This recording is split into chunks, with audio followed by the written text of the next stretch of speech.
Hello and welcome back to Always Be Better with Mel Wyndham. Today, we're going to explore more of the world of brainwashing. 4 years ago, I produced 3 introductory videos on this topic. If you haven't already seen these videos, I highly recommend them, as watching these 3 videos alone could change your life and help alert you to what's going on around us. Though, I'm hoping this video will do fine as a standalone, so if you like, and just keep watching. And then you can go back and watch those other 3 videos later. As a quick summary, the first video talks about our autopilot, how we can train the brain to remember macros so we can do multiple things at the same time.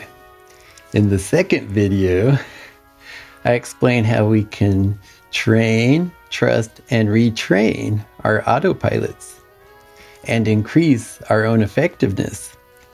In the third video, I talk about how we can corrupt other people's autopilots using the very same techniques. Only in this case, it's called brainwashing. So some key concepts from these 3 videos include we can't function without our autopilots. They are necessary. Repetition is key to programming our autopilots. Repetition is also key to brainwashing others. Some brainwashing is benign and necessary, but other brainwashing is manipulative and seeks to destroy or control us. So, for today, I'll start with an event that occurred about a decade ago. It was some kind of a confirmation hearing, and a politician asked, "Do you believe in God? Is he in the room with us right now? Can you point to him?" And the candidate responded, "Yes, I do believe in God." And the politician proceeded to ridicule him for believing in a being that no one else could see nor hear. And I thought this was very interesting on different levels. For one, at the time, a majority of Americans believed in some kind of God or religion. So I found it strange that a politician thought he could successfully attack a candidate for holding such a belief. At another level, he was making some intriguing observations. I have to admit, no, I can't point to this God. I can't show him to others. Taken further, I can't even prove that God exists using logic and evidence alone. So if someone were to challenge me asking, "Hey Mel, why do you believe in this invisible being without logic and evidence?" Of course, I could bear my testimony and explain all the spiritual evidences I've witnessed throughout my life, but ultimately my challenger would say, "That's just a bunch of hokey. Why do you really believe that?" And in the end, I can only say truthfully, I just do. But yet, the vast majority of people accept this belief as being normal. Now, I believe, and no one is trying to lock me up in some funny farm. But some people will call this brainwashing. After all, the only way I know about Jesus is because I've heard all the stories, read all the scriptures, and I've lived decades having these beliefs reinforced as I attend church. And it all makes sense in my head. I could go on for hours about all the consistencies and why everybody else is wrong. And yes, other people do go to different brands of religion. Even Christianity by itself has several different denominations with slightly different views on the Trinity, or whether children need to be baptized, or whether we live as spirits after death. Well, this comes from hearing different stories while attending church or temple or mosque or other. On the most part, each religion teaches mostly the same core principles of good living and how to be a good person that people would like. So even though the logic and hardcore evidence may not be there, the end result usually tends to be a good thing. The good fruits appear to justify the means.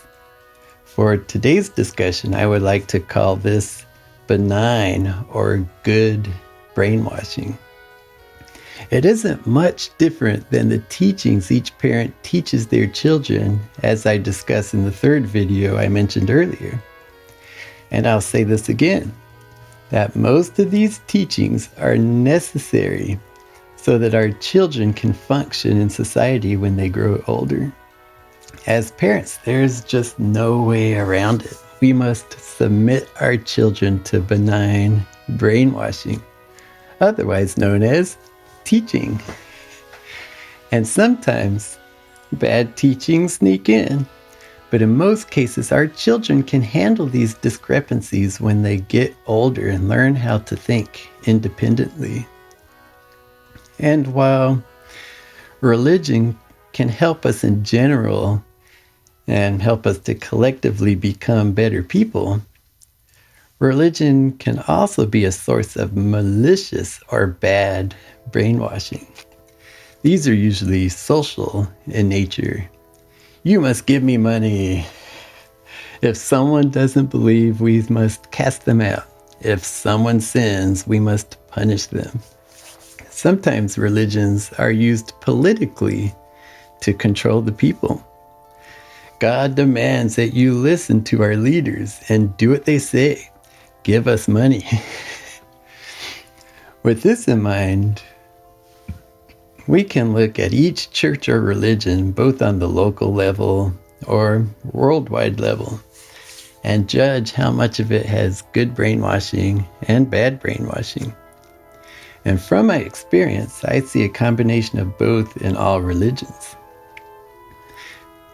In my own church, on a worldwide level, they seem to do a good job in encouraging independent thought. The scientific method is even instilled in our core doctrine, or Alma 32, if you want to look it up. And some of our doctrine is considered radical in comparison to the traditional Nicene denominations, which by itself may also trigger critical thinking. My local church unit, I believe, scores very high in the area of independent thought, actually helping each other and not casting out people for being different.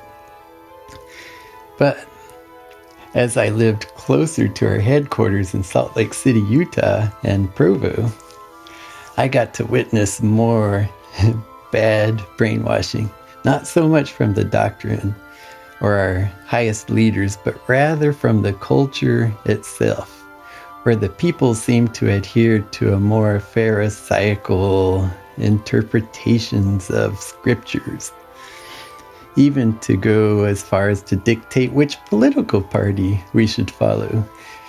I'll talk about this a little more in a couple of weeks when I switch back over to politics. But for now, I'd like to point out that the bad brainwashing appears to come more from policy rather than doctrine. And I realize that I've talked this whole time about religion, but that's only because it lends itself quite nicely to this discussion. And believe me, we are not done yet. Later this year, we'll come back to this topic, possibly several times, because it isn't just in religion where we see good and bad brainwashing. Before we wrap up, Here's a quick summary. In our life, we are all subject to good and bad brainwashing. The good is necessary because otherwise it would take us forever to learn how to function in society.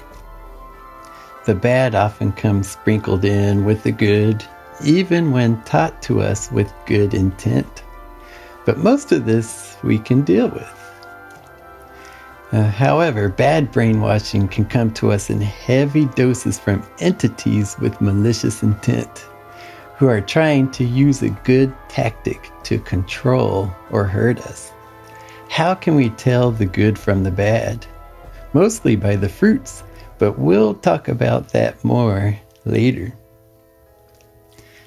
For now, I highly recommend the 3 videos I mentioned earlier, and even if you've seen them before, you can watch them again for a refresher. They also happen to be some of my more entertaining videos, featuring the piano and my son. I promise that the minutes spent will go by quickly. And again, I say, it could change your life. And over the next 2 weeks, I'd like to ask you to keep an eye out and look around for examples of good and bad brainwashing. You can go ahead and brainstorm. How can you tell the good from the bad? How can you break free from the bad brainwashings? How could you help others? We'll answer these questions later this year.